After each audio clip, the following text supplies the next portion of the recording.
packages filled with poison, explosives, and live animals. From anthrax in politicians' offices to pipe bombs hidden in mailboxes, these are disturbing deliveries that triggered investigations. In the fall of 2001, just weeks after 9/11, letters laced with anthrax spores started showing up in media offices and the offices of top politicians. The first death was Robert Stevens, a photo editor in Florida, and over the next few weeks, 17 more people were infected and 4 more deaths occurred. A bunch of postal offices had to shut down while tests were done. The FBI launched one of its biggest investigations ever, called Anthrax. Agents worked with postal inspectors and scientists to figure out where the spores came from. They were able to trace the anthrax to a specific strain, which helped focus the investigation, and thousands of people were interviewed. Lab records were checked, and leads were followed for years. Finally, in 2008, the FBI said a man named Dr. Bruce Ivins, a scientist at the Army's Biodefense Lab, was responsible. Apparently, he'd prepared the anthrax and mailed it, but why'd he do it? We don't know. He took his own life before charges were filed. In October and November 2003, law enforcement in the US came across 2 letters that had small amounts of ricin in them. The first one showed up on October 15th, 2003 at a mail facility in Greenville, South Carolina. There was no postmark or delivery info, but inside was a small metal vial and a typewritten letter threatening the US Department of Transportation over regulations affecting trucking companies. It was signed Fallen Angel. Police later confirmed the vial did contain ricin, but luckily nobody was exposed. A few weeks later, on November 6th, another letter turned up at a mail facility that processes mail for the White House. The envelope was postmarked from Chattanooga, Tennessee, and it had similar language about trucking regulations and threats, also signed Fallen Angel. And again, after some tests, there were signs of ricin.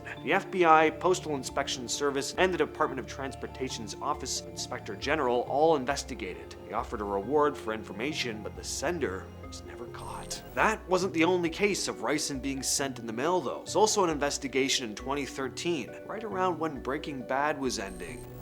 Coincidence? The first letter was caught on April 15th, just outside Washington, D.C. It was addressed to Senator Roger Wicker from Mississippi. 2 days later, on April 17th, another envelope that also tested positive for ricin was found in mail. This one was being sent to President Barack Obama. Luckily, they were both flagged before reaching their targets, though. Third letter had also been caught earlier, and this one was meant for Lee County Justice Court Judge Sadie Holland in Mississippi. The letters all include the same kind of ominous wording. Things like, "No one wanted to listen to me before," and "to see a wrong and not expose it is to become a silent partner to its continuance." They all closed out with, "I am KC, and I approve this message," and were all postmarked from Memphis, Tennessee. At first, the FBI detained a man named Paul Kevin Curtis from Mississippi as a suspect. Turned out he was innocent, so the focus shifted to another Mississippi man, James Everett Deutsch, and on April 27th, the FBI arrested him. He was eventually charged with producing and mailing the ricin-tainted letters to the president, a U.S. senator, and a judge. In 2014, he pled guilty and was sentenced to 25 years in prison.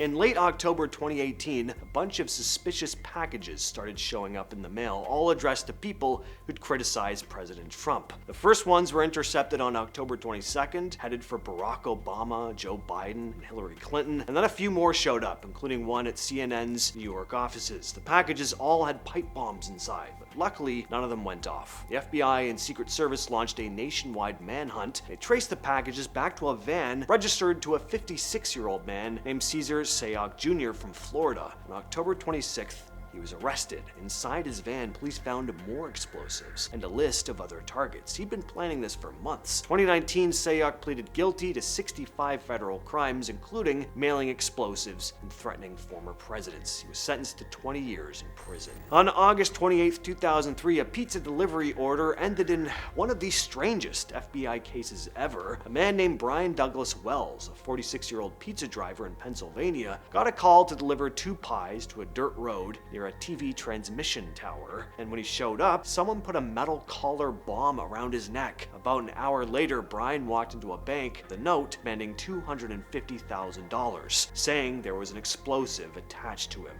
The teller couldn't open the vault that fast, so she handed over $8,700 instead. Brian left the bank with the cash and got into his car, where police spotted him and took him into custody. He told officers right away that some people had forced the device on him, and he was made to rob the bank. Police called in the bomb squad, but before they get to him, the device went off. Brian did not survive. The FBI dug into what really happened and eventually charged 2 people in 2007, Marjorie Dell Armstrong and Kenneth Barnes. Prosecutors said Dale Armstrong had come up with the plan to get money and involved Barnes and others. 2 other men, William Rothstein and Floyd Stockton, were also connected to the plot, but Rothstein died before charges and Stockton testified against Dale Armstrong. Dale Armstrong was convicted and got life in prison, and Barnes got a long sentence in exchange for cooperating. Both died behind bars though. Now the filmmakers denied this, but this case was definitely an inspiration behind the movie 30 Minutes or Less. I mean, I saw that movie one time when it came out in 2011. Haven't thought about it since, but it popped in my head almost as soon as I started reading about this case. In early 2025, police in Markham, Ontario, Canada started hearing about something unusual. People were getting packages delivered to their homes. The boxes, they had their names on them, but other details were slightly wrong. And then a man would ring the doorbell and tell the homeowner something along the lines of like, oh, this was actually meant for my sister. And then they'd try to take the package back. Police say after one of these interactions, the victim checked their credit card statement and found charges for expensive clothing that they never bought. The next day, the same guy came back to another home trying the same thing. In that second case, security footage showed him stepping out of a white Mercedes-Benz and picking up packages from the victim's doorstep,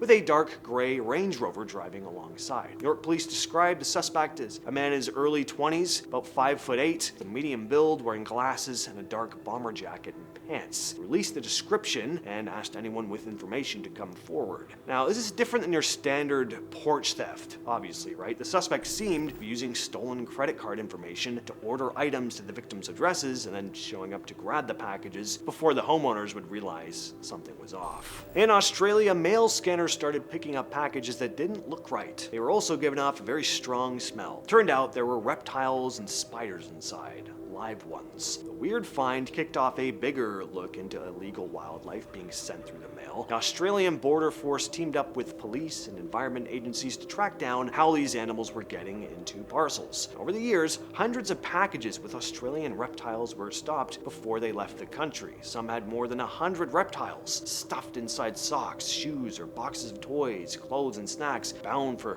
places like China, Hong Kong, Indonesia, and Russia. In one case, an international student in Brisbane was sentenced to 18 months after trying to mail 15 lizards hidden inside children's toys. In September 2024, election offices in a whole bunch of states started getting weird mail that had white powdery stuff inside. The FBI and the US Postal Inspection Service said they were investigating letters sent to election offices in at least 16 states. Some were actually delivered, others were luckily stopped before they got there. Offices in New York, Tennessee, Wyoming, Kentucky, Oklahoma, Iowa, Nebraska, Missouri, Kansas, Indiana, Massachusetts, and Colorado all confirmed getting these suspicious packages. Similar mail was also headed to places like Arizona, Georgia, Connecticut, Maryland, but was intercepted along the way. Police said none of the mail had been officially declared dangerous, and in at least one case, the powder turned out to be flour. That didn't stop election offices from being evacuated while they checked things out, though. Some of the envelopes were signed by a group calling themselves the United States Traitor Elimination Army. It wasn't the first time this kind of thing had happened.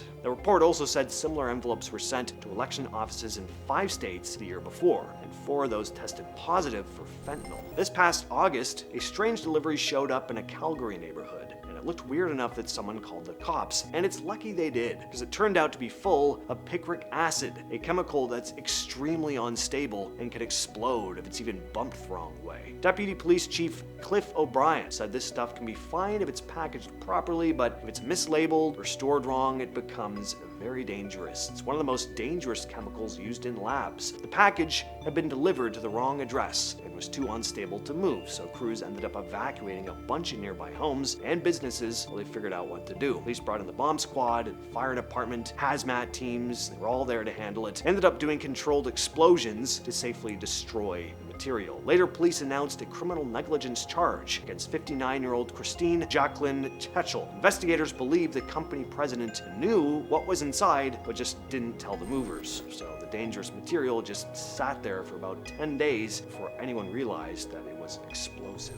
In May 2002, people across the Midwest started finding pipe bombs in their mailboxes. Places like Iowa, Illinois, Nebraska, Colorado, and Texas. 6 of them actually exploded, injuring 4 mail carriers, and 2 homeowners were just collecting their mail. The FBI quickly realized that this was not random. All these devices were rigged to go off when a mailbox was opened. They were packed with nails and BBs to spray shrapnel. They eventually tracked it to a 21-year-old college student from Minnesota named Lucas Helder. He told one undercover investigator he was trying to make a smiley face pattern on a map with, where the explosives were placed across the country. He was captured by police outside Reno, Nevada. He held a firearm to his head. 4 negotiators convinced him to drop it. They also found more unexploded devices in his car. Afterward, a judge declared him mentally unfit to stand trial, and he's been held in a federal medical facility ever since. With all that said, though, I've been your host, James, and I'll catch you, yes, you specifically, next time.